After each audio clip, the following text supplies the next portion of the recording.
Hi friends, welcome back to my channel. ಇವತ್ತು ನಾವು pineapple ಗೊಜ್ಜು ಯಾವ ರೀತಿ ಮಾಡೋದಂತ ನೋಡೋಣ.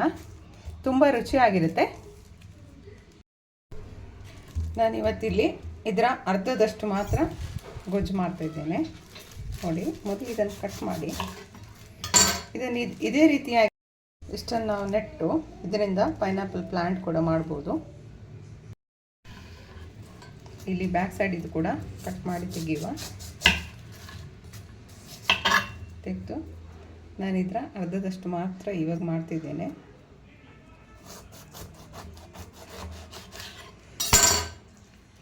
ನೋಡಿ, ಇವಾಗ ಇದ್ರ ಸಿಪ್ಪೆ ತೆಗೆಯುವ.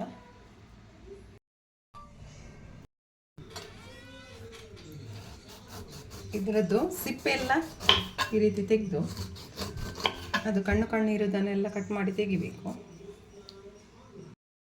ನೋಡಿ, ಈ ರೀತಿಯಾಗಿ ತೆಗೆದೆ. ಇವಾಗ ಇದನ್ನು ಕಟ್ ಮಾಡಬೇಕು. ಈ ರೀತಿ ಕಟ್ ಮಾಡಿ ಈ ಮಿಡ್ಲಲ್ಲಿರುವ ವೈಟ್ ಕಲರ್ ಇದೆಯಲ್ಲ ಅದನ್ನು ಕಟ್ ಮಾಡಿ ತೆಗಿಬೇಕು. ಆಮೇಲೆ ಇದನ್ನು ಸಣ್ಣ ಸಣ್ಣ ಸಣ್ಣ ಪೀಸ್ ಮಾಡಿ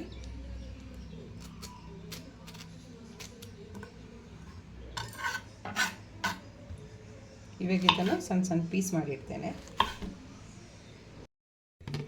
ಇವಾಗ ನಾವು ಪೈನಾಪಲ್ ಗೊಜ್ಜಿಗೆ ಮಸಾಲೆ ಹುರಿಯುವ. ಮಸಾಲೆ ಹುರಿಲಿಕ್ಕೆ 1 ಸ್ಪೂನ್ ಕೊಬ್ಬರಿ ಎಣ್ಣೆ ಹಾಕ್ತಿದ್ದೇನೆ, 1/4 ಟೀ ಸ್ಪೂನ್ ಮೆಂತೆ, 1 ಸ್ಪೂನ್ ಜೀರಿಗೆ. ಲೋ ಫ್ಲೇಮಲ್ಲಿಟ್ಟು ಚೆನ್ನಾಗಿ ಫ್ರೈ ಮಾಡಿ.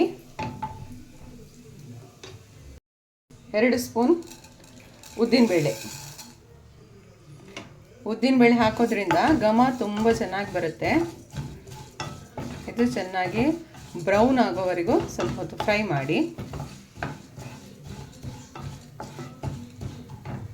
ಇದಕ್ಕೆ 1 ಸ್ಪೂನ್ ಎಳ್ಳು ಹಾಕ್ತಿದ್ದೇನೆ. ಎಳ್ಳನ್ನು ಚೆನ್ನಾಗಿ ಫ್ರೈ ಆಗಲಿ. ಸ್ವಲ್ಪ ಕರಿಬೇವಿನ ಸೊಪ್ಪು,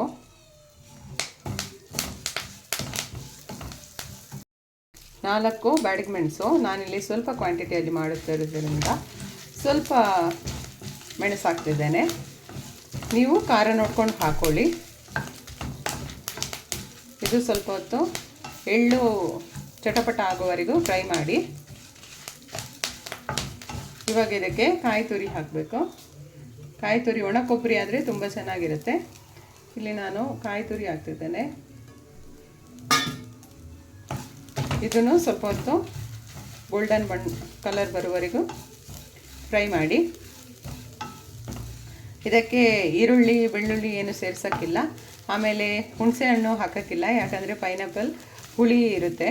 ಹಾಗಾಗಿ ಇಷ್ಟು ಮಾತ್ರ ಮಸಾಲೆಗೆ ರುಬ್ಬಲಿಕ್ಕೆ ಹಾಕಲಿಕ್ಕೆ. ಆಮೇಲೆ ನಾವು ಅದು ಸ್ವಲ್ಪ ಕುದಿ ಬರುವಾಗ ಸ್ವಲ್ಪ ಹಿಂಗೆ ಹಾಕಬೇಕು. ನೋಡಿ, ಇಷ್ಟಾದರೆ ಸಾಕು. ಇವಾಗ ಇದನ್ನು ನಾವು ಮಿಕ್ಸಿಗೆ ಹಾಕ್ಕೊಂಡು ನುಣ್ಣಗೆ ಪೇಸ್ಟ್ ಮಾಡುವ.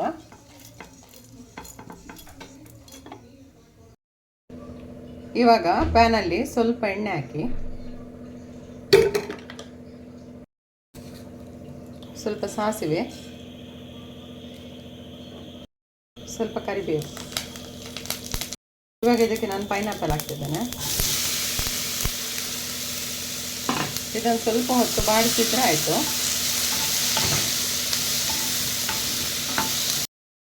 ಇವಾಗ ಇದಕ್ಕೆ ನಾವು ಕಡ್ದಿರೋ ಮಸಾಲೆ ಹಾಕುವ. ನೀರು ಬೇಕಿದ್ರೆ ಸ್ವಲ್ಪ ಸೇರಿಸ್ಕೊಳ್ಳಿ.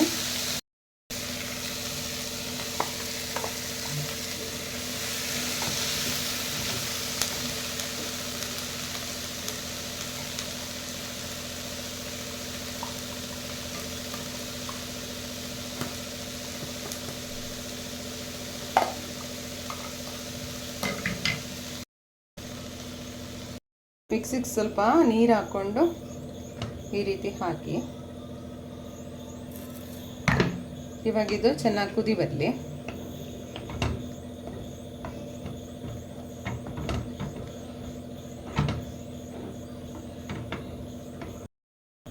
ಸ್ವಲ್ಪ ಹಿಂಗೆ ಹಾಕ್ತಿದ್ದೇನೆ.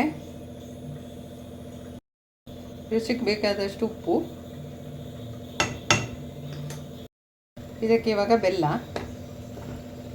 ಪೈನಾಪಲ್ ಗೊಜ್ಜಿಗೆ ಬೆಲ್ಲ ಇದ್ರೇ ರುಚಿ. ಸ್ವೀಟು ಚೆನ್ನಾಗಿರಬೇಕು, ಹುಳಿ ಸ್ವೀಟು ಎಲ್ಲ ಚೆನ್ನಾಗಿ ಮಿಕ್ಸ್ ಆದರೆ ರುಚಿ ಚೆನ್ನಾಗಿರುತ್ತೆ. ನೋಡಿ, ರುಚಿಯಾದ ಪೈನಾಪಲ್ ಗೊಜ್ಜು ರೆಡಿ ಆಯಿತು. ನೀವು ಒಂದು ಸಲ ಟ್ರೈ ಮಾಡಿ. ವಿಡಿಯೋ ಇಷ್ಟ ಆದರೆ ಲೈಕ್ ಮಾಡಿ, ಶೇರ್ ಮಾಡಿ, ಸಬ್ಸ್ಕ್ರೈಬ್ ಮಾಡಿ.